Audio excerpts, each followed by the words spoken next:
Alright, shalom, shalom. This is Brother Samak. Before I do anything, I want to start off by giving all praises, honor, glory to Yahweh Bahashem, Yahweh Shai Bahashem, Rechak Wadash. Double honors to the apostles and the elders of Great Millstone who do rule well. Peace and salutations to the hopeful elect that are scattered abroad. And with that, this is Brother Samak coming at you with a continuation video of what I was just reading, what I was just doing before. And honestly, I wanted to get an account real quick about when Paul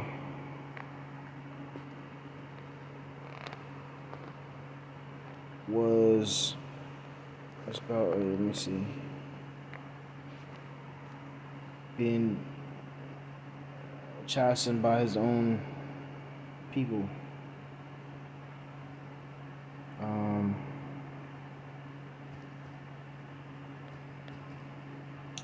Dang, I forget what scripture that was.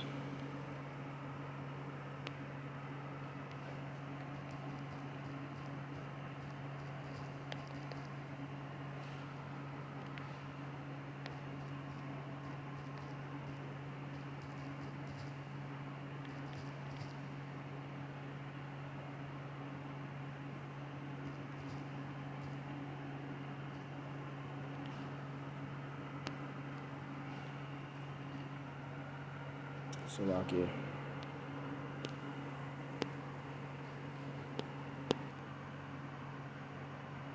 Alright, so this is 2 Corinthians chapter 11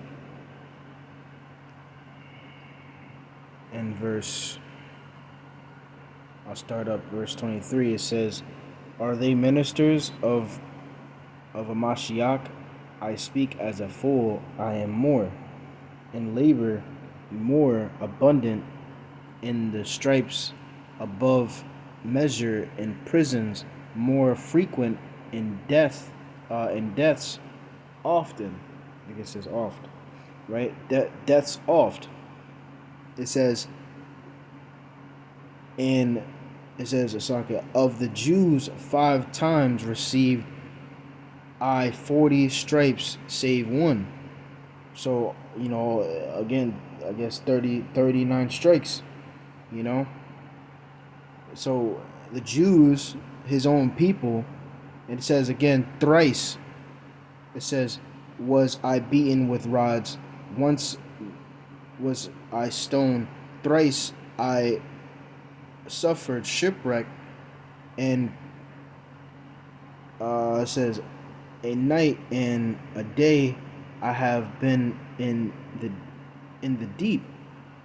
Right? It says, in journeys often, in perils of water, in perils of robbers, in perils of my own countrymen, and in perils of by the heathen, and perils in the city, in perils in the wilderness, in perils in the sea, in perils among false brethren. So all in all, Paul was even going crazy, as far as his own brethren, the Jews and everything like that. They did him wrong, and in that sense, man. So, here it is. She was saying, as far as,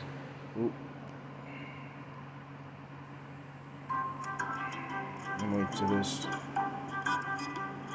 That's crazy. The truth is, behind closed doors, the P word became my secret sin at age 10. Anyway. In the beginning, because... So, all in all, the Israelites that knew who they were more proud, They were they were proud and always brought upon that the fact that they were an Israelite, that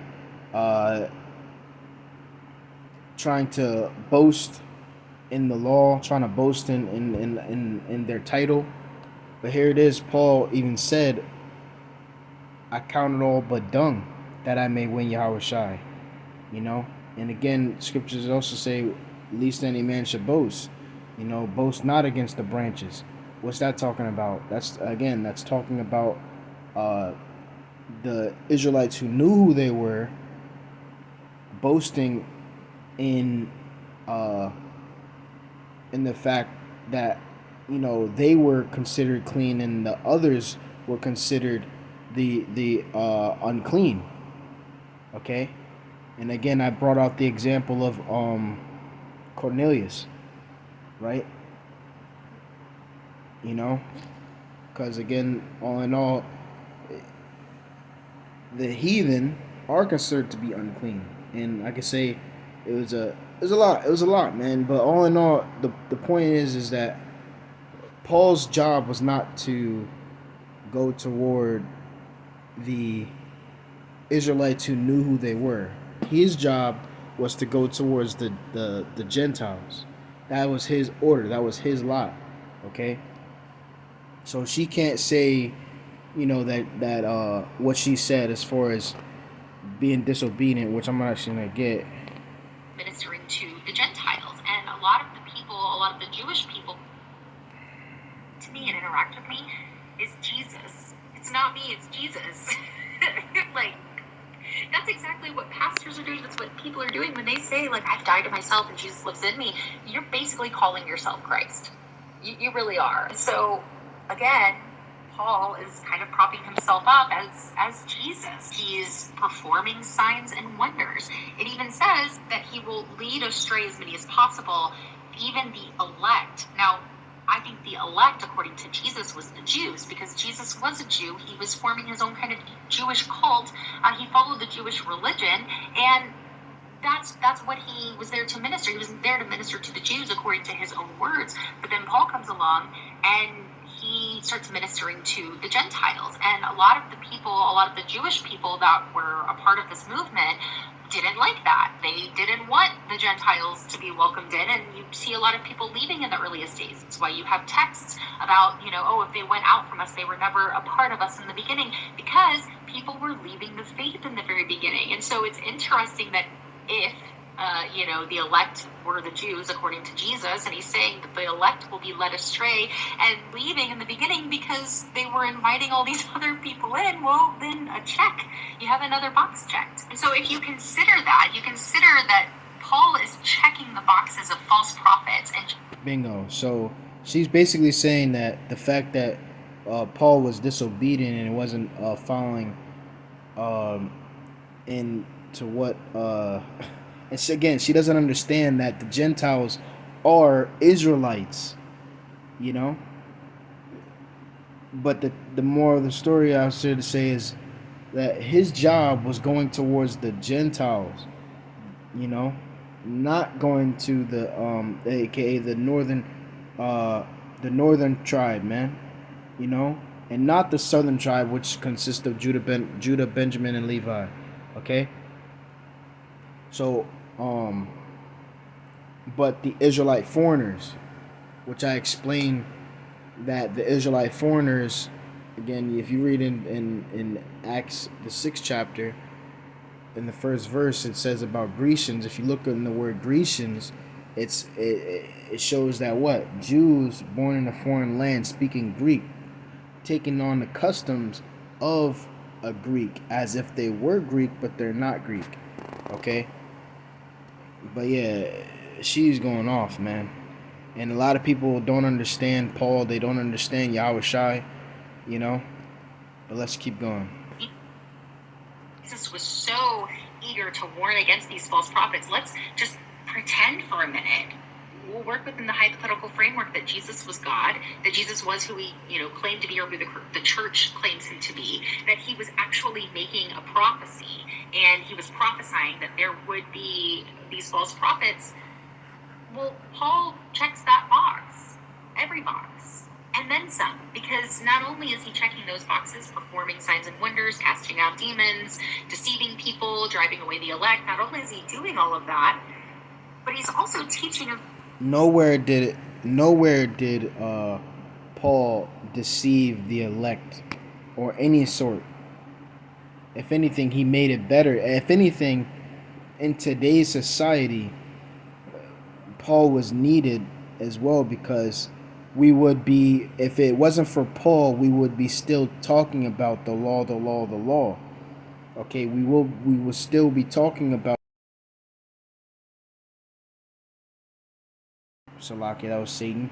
But he was the one that said about how it is lawful but not expedient, you know? And he also said, as far as like, because they had a debate about the uncircumcision, you know, the ones that are circumcised and everything like that, you know. So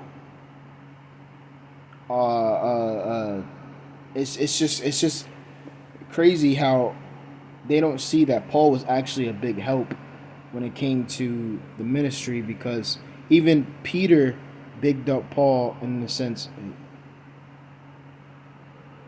Okay, anyway, so what was I gonna say? Yeah, Peter bigged up Paul as far as him being good, man. You know, so again, you know, they don't understand what Paul's purpose was. You know, he, in today's society, you can tell as far as this that it's a lot of things that Paul taught. You know, as far as faith without works is dead. You know, and then how the law was our schoolmaster. You know, not following after, of course, following after the law to the best of your ability, but it's not about just keeping the law, you know. And he went into being about faith. It's all these certain things that Paul was doing, but people have a problem with that, man. It's crazy. Completely different message than Jesus taught. He's adding to the message a lot, even. And sure, if you believe that Jesus spoke to Paul and is speaking through Paul, then, you know, you can say that it is the message of Jesus. But anybody can say that Jesus is speaking through them. Pastors do it all the time. Just because Paul claims that he had a vision of Jesus doesn't mean that he actually did. And, you know, people will argue that his life changed and all that. I think that there could have been a lot of motives for why Paul did what he did, but I'll save that for another video. Maybe I'll do a whole video on why I think Paul is not trustworthy and kind of deep dive into Paul, because it is a fascinating subject. He is a very mysterious character of the Bible to me, and so I have a lot of thoughts on him. But what I want to do now is I want to look over the contradictions between his teachings and Jesus's. There are a lot of contradictions between their teachings, but there are also a lot of contradictions between them through 10. Jesus says, "You are not to be called rabbi, for you have one teacher, and you are all brothers. Do not call anyone on earth father, for you have one Father, and he is in heaven. Nor are you to be called instructors, for you have one instructor, the Messiah." So I think it's pretty clear that Jesus is telling his disciples that they are not teachers, they are not instructors, they are not to prop themselves up to be in that position of authority over other people, teaching them things. To me, that's pretty clear here. But 1 Timothy 2:7, Paul says, "For this purpose I was appointed a herald and an apostle. I am telling the truth, I am not lying." This girl's wild. This is the difference between turmeric and purpose. I was appointed a herald and an apostle. I am telling the truth, I am not lying, says a person who is not lying, and a true and faithful teacher of the Gentiles. So right there, he's calling himself a teacher. He very much considers himself a teacher, that he spends his letters teaching people how to be Christian. And so it's so interesting to me that Jesus is very specifically says, you are not a teacher. She is dumb.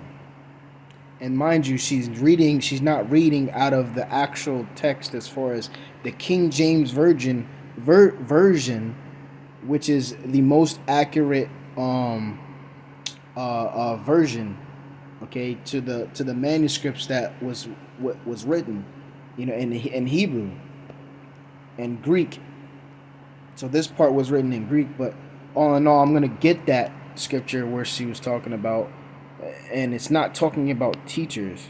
That's why the NLT and all these other versions are not good to. It's good to.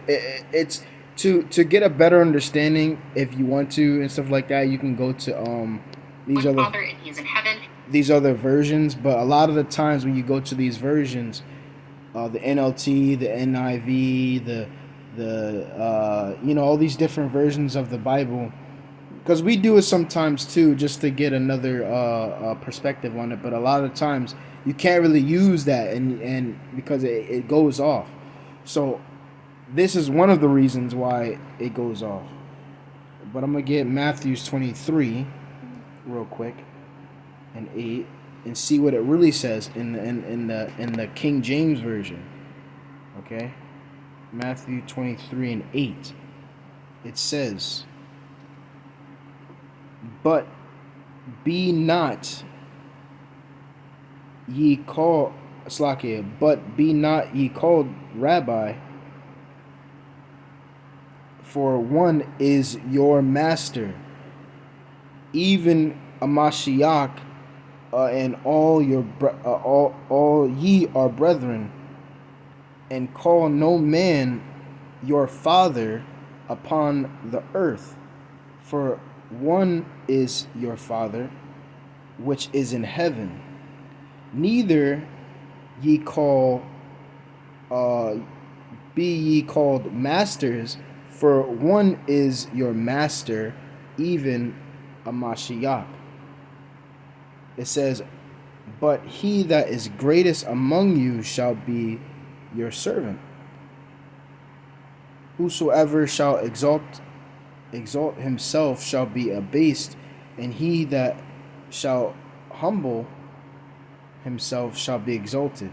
So again, it's talking about masters, And I kind of want to look up the word rabbi real quick.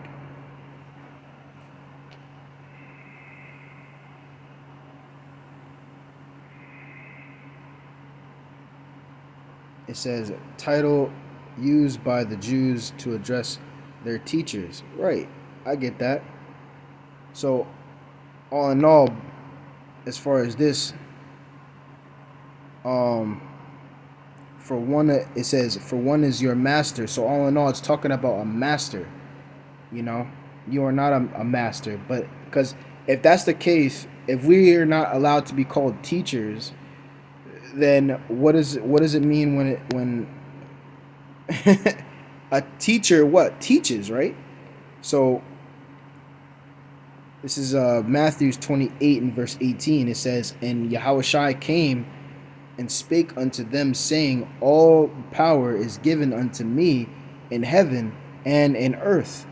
Go ye therefore and teach all nations, baptizing them in the name of the Father and of the Son and of the Holy Spirit, teaching them to observe all things whatsoever I command you. And lo, I am with you always, even unto the end of the world." Amen. So all in all, why would the Lord tell us not to call ourselves teachers when we are teaching the Bible? When he told us to teach these nations, teach all nations, and not all nations, but it's actually talking about the nation of Israel. Okay. So all in all, So all in all, you so-called blacks, Hispanics, and Native Americans, man,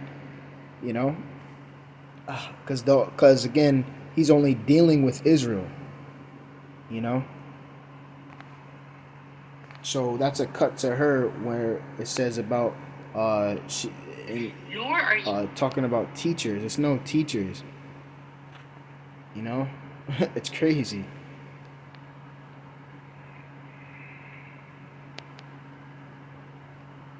So teaching is nothing wrong with being a teacher. You're supposed to be a teacher. Scriptures say, "Ye have not chosen me, but I have chosen you, and ordained you that you should bring forth fruit, and your fruit shall remain." And the fruit is not talking about little fruit. It's talking about what? Your teachings and the things you bring out, As far as heck, I mean, the men are compared to as trees. You know, different things about as far as the branches. You know, uh,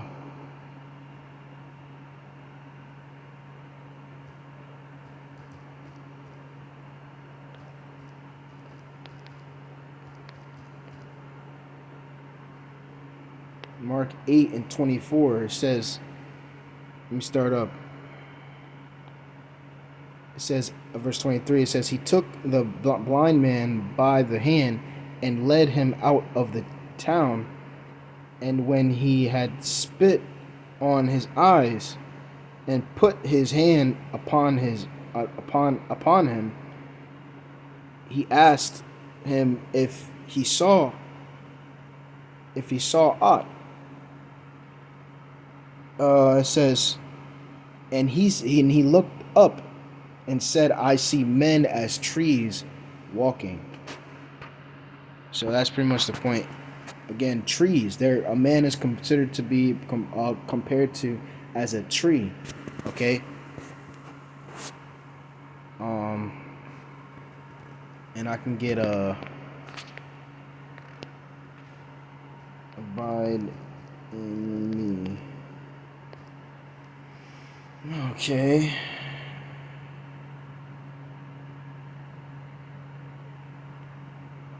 Okay, so this is verse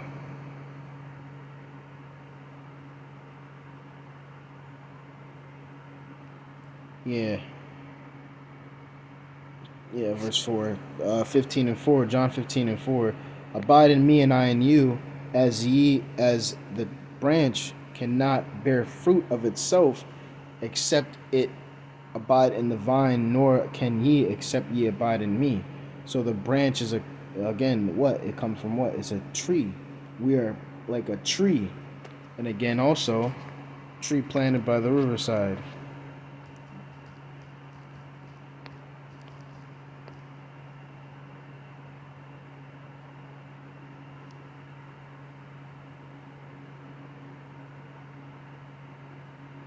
Psalms 1 and 3, it says, and he, let me read up actually.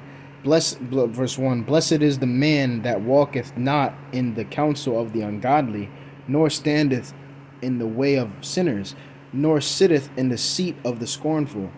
But his delight is in the law of the Lord, and in his law doth he meditate day and night. And he shall be like a tree planted by the rivers of water, that bringeth forth his fruit in his season. His leaf also shall not wither away. Shall not wither, and whatsoever he doeth shall prosper. So again, he's compared to as a tree. So all in all, what was I getting at? As far as as far as like bringing forth fruit and I forgot what I was getting at. But long story short, ye have not chosen me, but I have chosen you, that you should bring forth fruit, and that your fruit shall remain. And that's, talking about, again, you found after the ways of Yahweh B'Shem Yahushai, teaching the right doctrine, continuously being a good example, what the Lord brought you up to be. And that is, again, being a prophet unto the nations, aka a teacher to the nations. Okay? So, yeah, man. So if any man was to come up to you and to, you give him the fruit that you have, whether it be apples, oranges, everything like that, you're able to give them this, and they'll be able to what? Eat it and be fed, aka learn. But let's go back. For this purpose, I was appointed a herald and apostle. I am telling the truth. I am not lying, says a person who is not lying. and a true and faithful teacher of the Gentiles. So right there, he's calling himself teacher. You are not prophesied that Paul was going to come on scene, but he never did. Jesus never said anything about Paul or even implied that there would be a Paul to come on scene after he was gone to continue his teachings. You'd think Jesus would have clarified that. Our second contradiction comes in Matthew 7, starting in verse 21. Jesus says, "Not everyone who says to me, 'Lord, Lord,' will enter the kingdom of heaven, but only the one who does the will of my Father who is in heaven. Many will say to me on that day, 'Lord, Lord, did we not prophesy in your name, and your name drive out demons, and your name perform many miracles?' And I will tell them, 'I never knew you. Away from me, you evildoers.'" So he has said, not everyone who says, 'Lord, Lord,' will enter the kingdom of heaven. It's pretty clear. But Paul says in Romans 10, verse 13, which he's quoting Joel 2:32, but he says, "For everyone who calls on the name of the Lord will be saved." He's basically saying, like, no matter who you are, if you call on God, you will be saved. But No. if you look in No. What is that? Is that Romans? Matthew 7, but he says, "For everyone who calls on the name of the..." And now we got to go to this because again, it's in the book of Acts and it's in the book of Romans. What's that? You said 10 and 13. Hold up.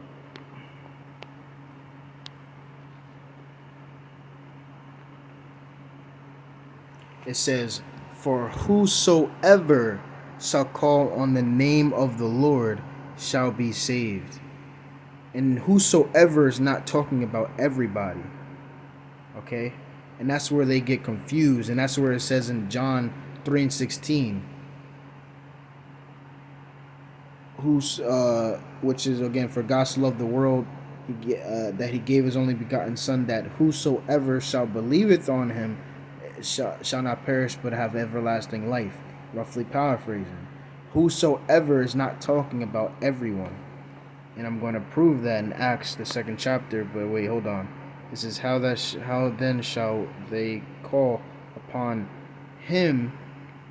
Call on him in... Right, exactly. Yeah. Alright, but anyway, this is Acts. Let's see who they're talking about, right? Because this is also what it was. This is 2:21. This is Acts 2:21. It says, "And it shall come to pass that whosoever shall call on the name of the Lord shall be saved." And what's the next verse? "Ye men of Israel, hear these words. Yahushua of Nazareth, a man approved of the Most High among you by miracles and wonders and signs, which the Most High did by him in the midst of you, as ye yourselves also know." So all in all, he's talking to ye men of Israel. So again, if I had my kids, if I had like 100 kids, and we were all in a park, and I stand on a rock or something like that, and I'm talking to my 100 kids, and I say, "Listen, whosoever shall call upon the name of the Lord shall be saved." Okay? So whosoever is not talking about everyone. He's talking about Israel. And we have to understand that this is the day of the Pentecost. Okay? And first and foremost, Paul wasn't even in, and that's another thing. Paul, it's funny because Paul didn't even write this part. It was Peter and the apostles, I believe, that was talking about this, because again, it was Jews, devout men out of every nation. So it was Jews coming out of every nation. This was Jews, okay? So I believe I even said this in the last video, I believe, if I'm not mistaken. But all in all, again, so he's talking to Jews, okay?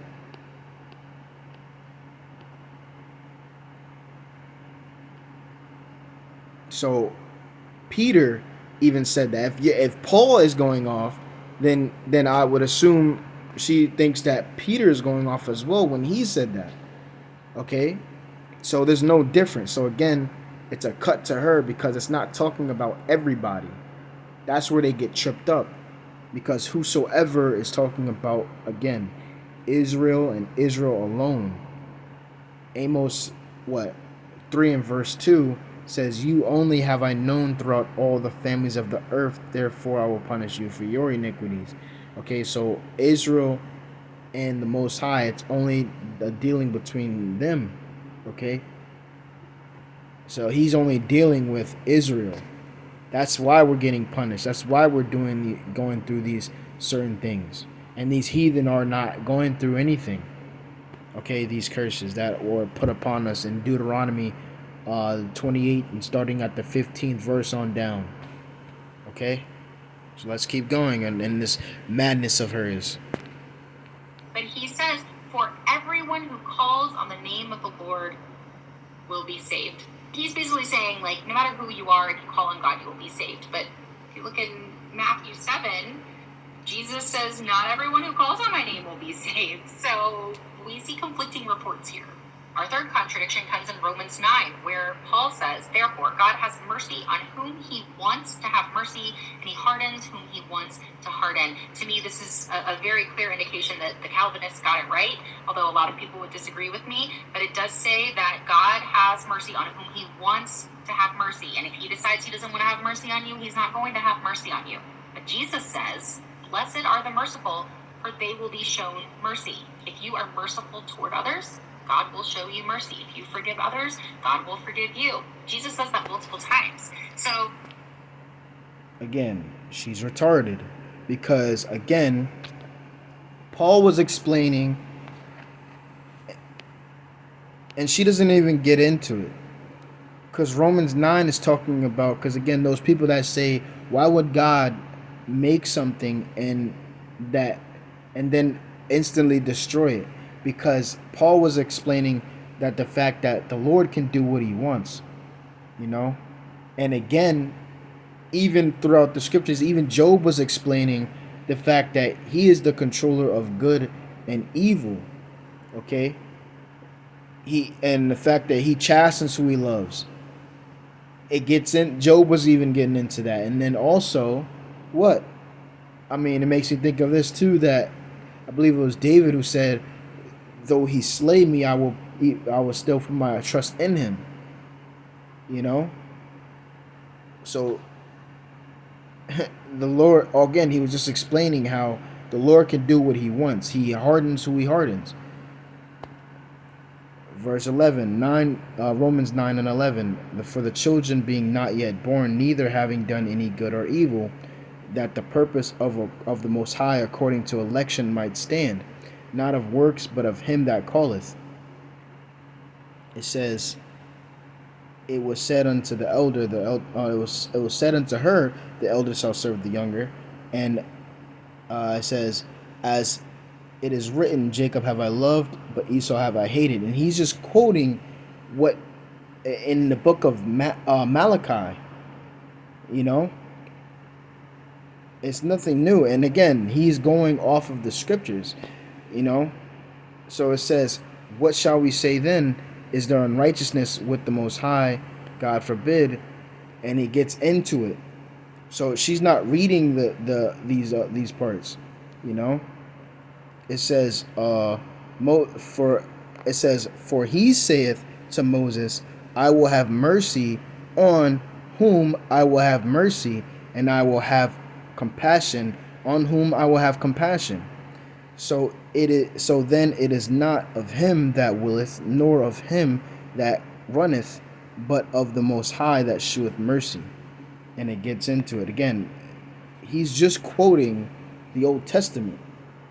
That's what she's not understanding. Salakia, hold on. Salakia, I was trying to find the account where Paul was quoting from, which I actually found it. Because again, all the things that Paul was speaking, he was speaking again, he was quoting it from the Old Testament. So it says, it's like, I'm gonna read verse 17. It says, "And the Lord said unto Moses, I will do this thing also that thou hast spoken, for thou hast found grace in my sight. I know," and it says, I know thee by name. And he said, I beseech thee, shew me thy glory.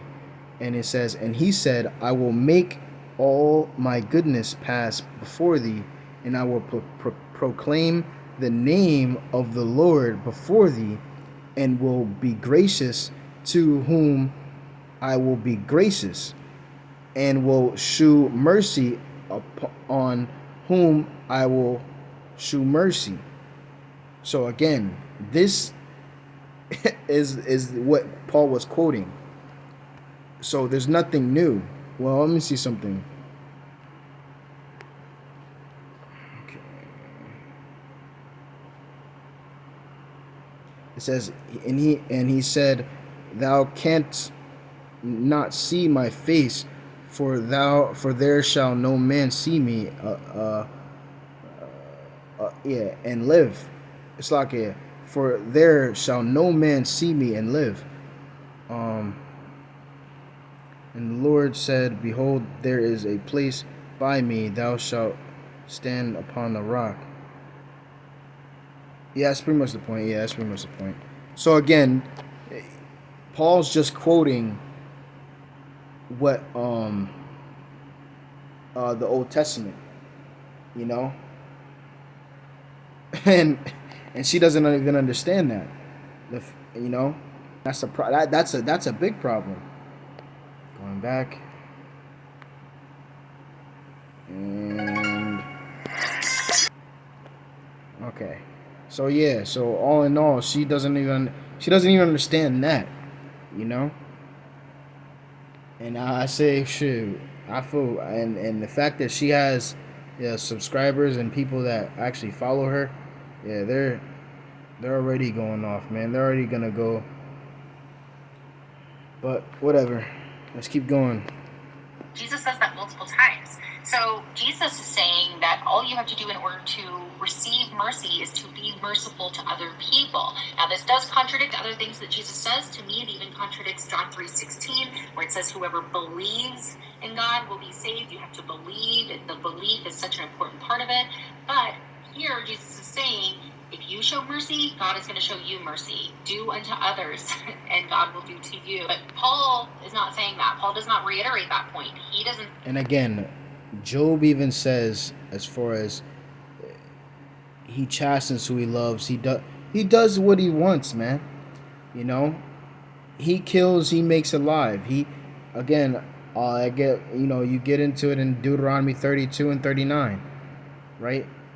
Chapter 32, verse 39. So that explains how the Lord is. He kills, he makes alive. He does what he wants, you know. So Paul was not wrong when he said those things, you know. And he's just quoting.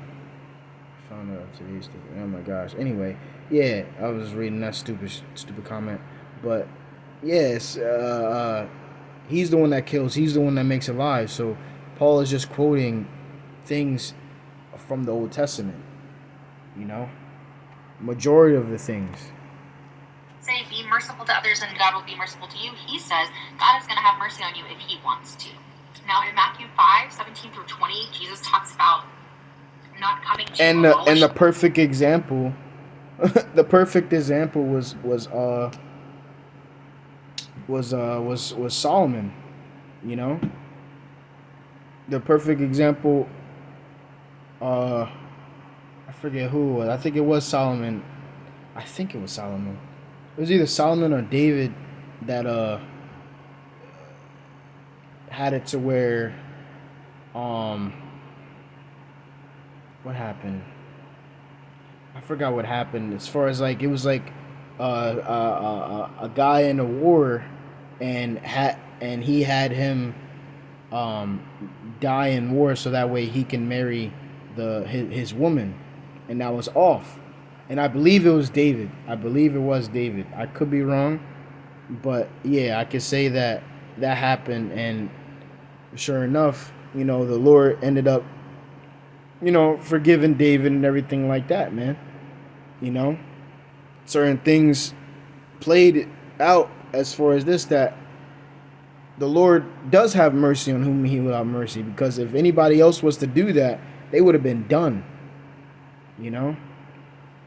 But again, David was the man, was the a man of the Lord's heart, man. You know, so no one else could really do that but David, because David was someone special. So all in all, that is true. He will have mercy on whom he will have mercy. You know. Heck, scriptures even say, uh, what is that? He will have mercy on Jacob and will yet choose Israel and set them in their own land. Roughly paraphrasing. So best believe he's gonna have mercy on us. We went off, but guess what? We're still considered to be the chosen. We're still going to inherit the kingdom.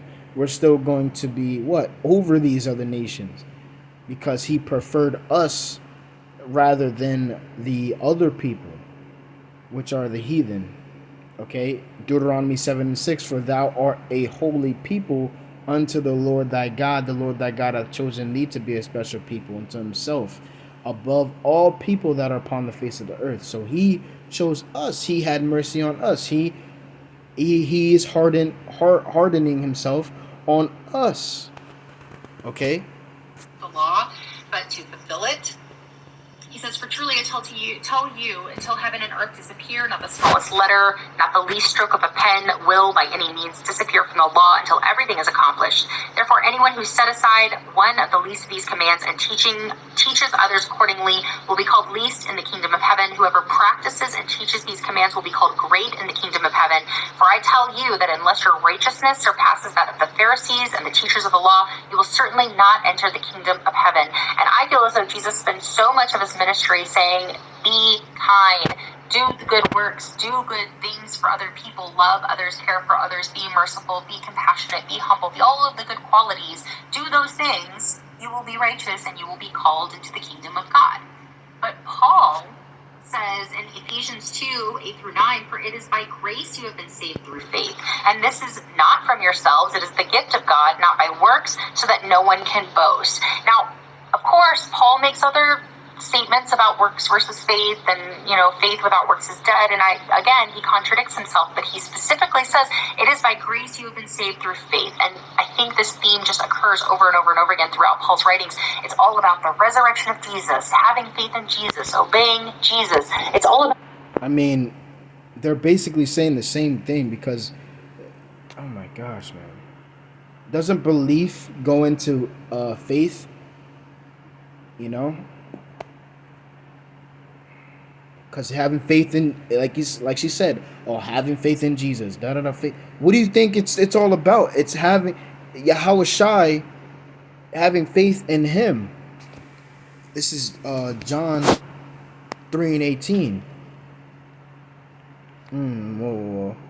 John 3:18. It says what? He that believeth on me is not condemned, but he that believeth not is condemned already, because he hath not believed in the name of the only begotten Son of the Most High. So again, believing, having faith, that's what Paul was teaching. So it's not off. You're believing in him. And again, this is John 10:1. Verily, verily, I say unto you, he that entereth not by the door into the sheepfold, but climbeth up some other way, the same is a thief and a robber. So the door is who? The door is Yahushai. He is the door. So that's why he said what? I am the way, the truth, and the life. No man cometh to the Father but by what? By him. So it's by him, by Yahushai. He is the door. Okay? So all Paul was doing was directing doing what he was supposed to do, which is directing the Gentiles to Yahushai. That's all he was doing. He was saying, have faith in Yahushai. And it makes me think of this, Ephesians 2, I mean, is it 2 and 11? 3 and 11. 2 and 11. Salakia. Khan. It says, and again, who wrote this? Paul wrote this. Paul wrote Ephesians, right? So it says, wherefore remember that ye being in time past Gentiles in the flesh, who are called uncircumcision by that which is called the circumcision in the flesh made by hands, that at that time ye were without a Mashiach, being aliens from the commonwealth of Israel and strangers from the covenants of promise, having no hope and without the Most High in the world. But now in Mashiach Yahushai ye have sometimes were far off and are made nigh by the blood of a Mashiach.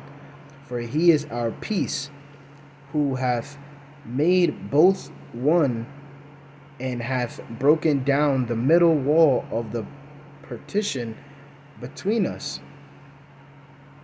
So again, well, let me keep reading. Having abolished in his flesh the enmity, whatever. It says even the law. It says even the law of commandments contained in ordinances. It says, for to make himself of twain one new man, so making peace.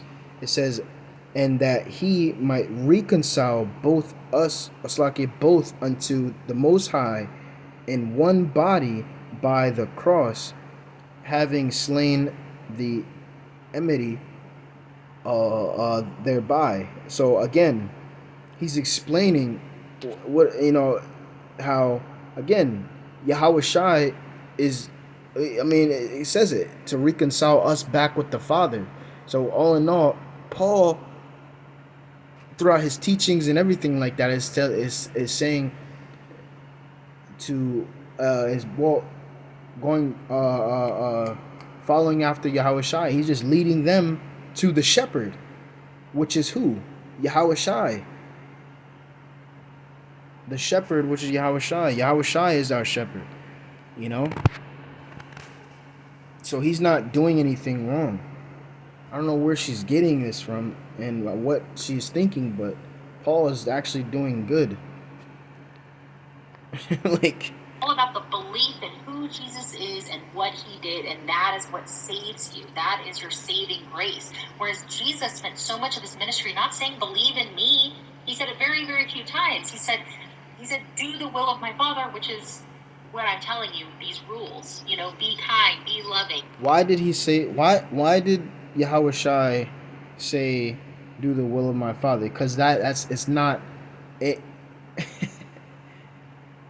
Scripture. Oh my gosh, let's get that. Thought it not robbery, because this is not Yahushai. Yahushai was the Word made flesh.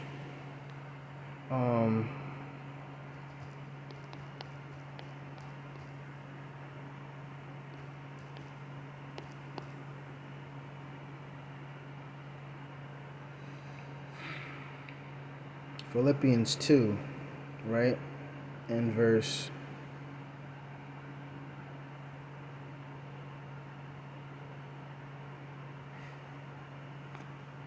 I'll start at verse 4. It says, look not every man on his own things, but every man also on the things of others.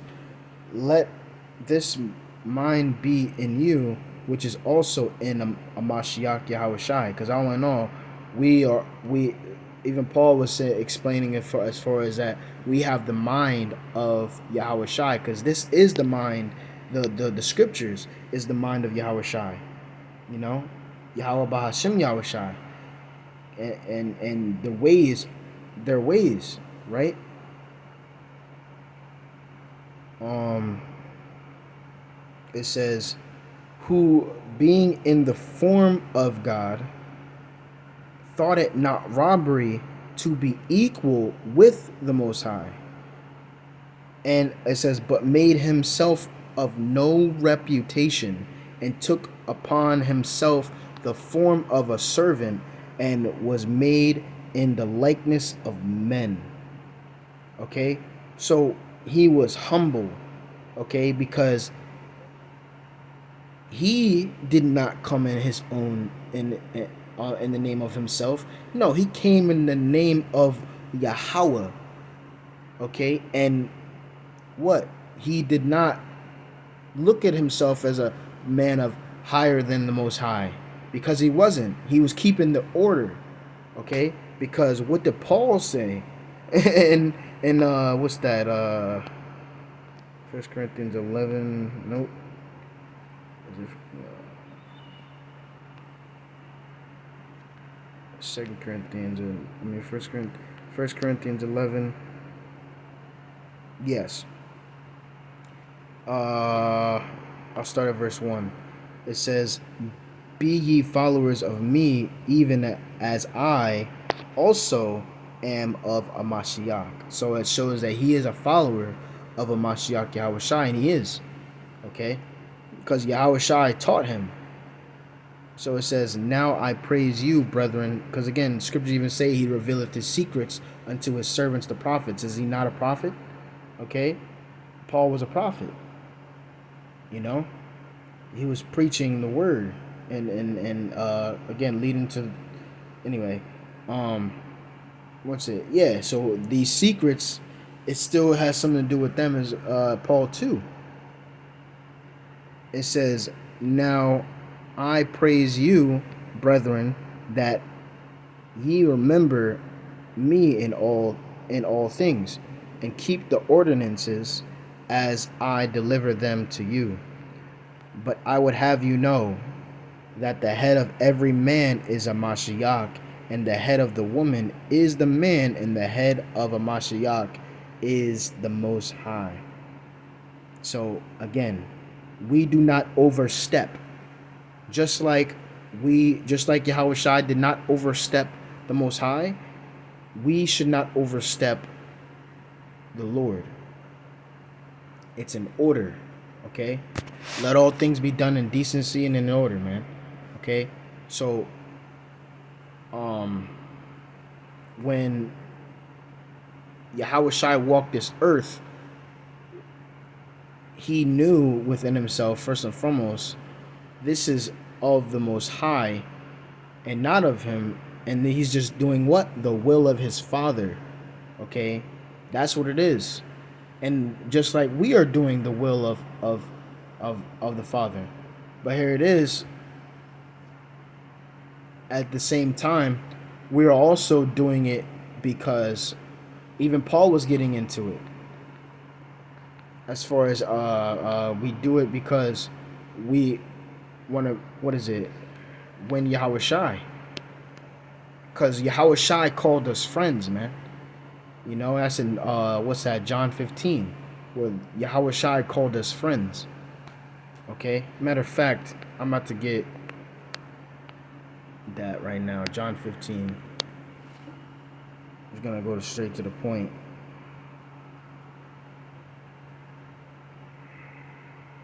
It says, John 15:12, this is my commandment, that ye love one another as I have loved you. Greater love hath no man than this, that a man laid down his life for his friends. Ye are my friends, if ye do whatsoever I command you. Henceforth I call you not servants, for the servant knoweth not what his Lord doeth, but I have called you friends. For all things that I have heard of my Father I have made known unto you. So here it is again. Yahushai told us the secrets. The Most High gave the blueprint as far as what He's going to do and everything like that. And Yahweh Shai gave us that blueprint, gave us the or I should say the disciples and everything like that, the secrets, okay, the mysteries, you know. So all in all, we're doing it because, again, also because we love Yahweh Shai, man, you know. And that's why Paul said this.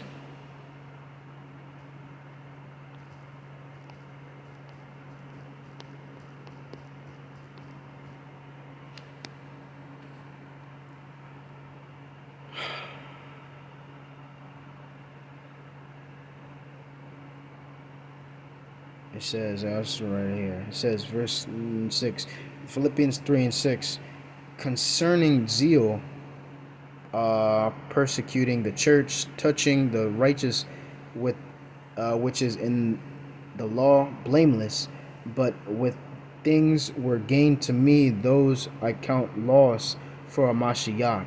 Yea, doubtless, and I count all things but loss for the excellency of the knowledge of a Mashiach, Yahweh Shai, my Lord, of whom, for whom I have suffered the loss of all things, and do count them but dung, that I may win a Mashiach, Yahweh Shai.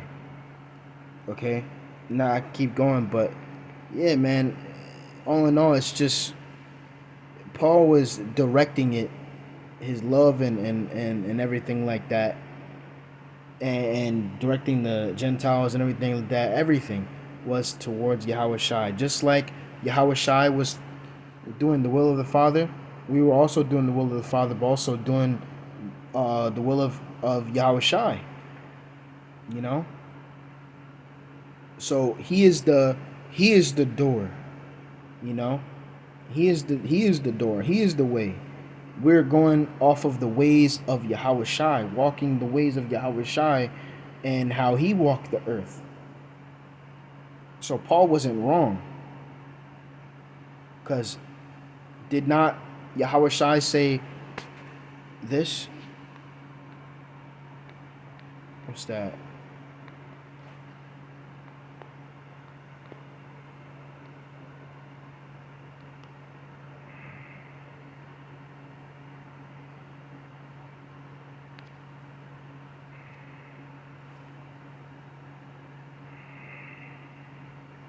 Yeah, verse 38, Sake, Matthews 10:38, and he that taketh not his cross and followeth after me is not worthy of me.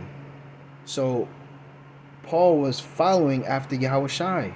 So is that wrong? No, it's not wrong. He was following after Yahweh Shai, and what?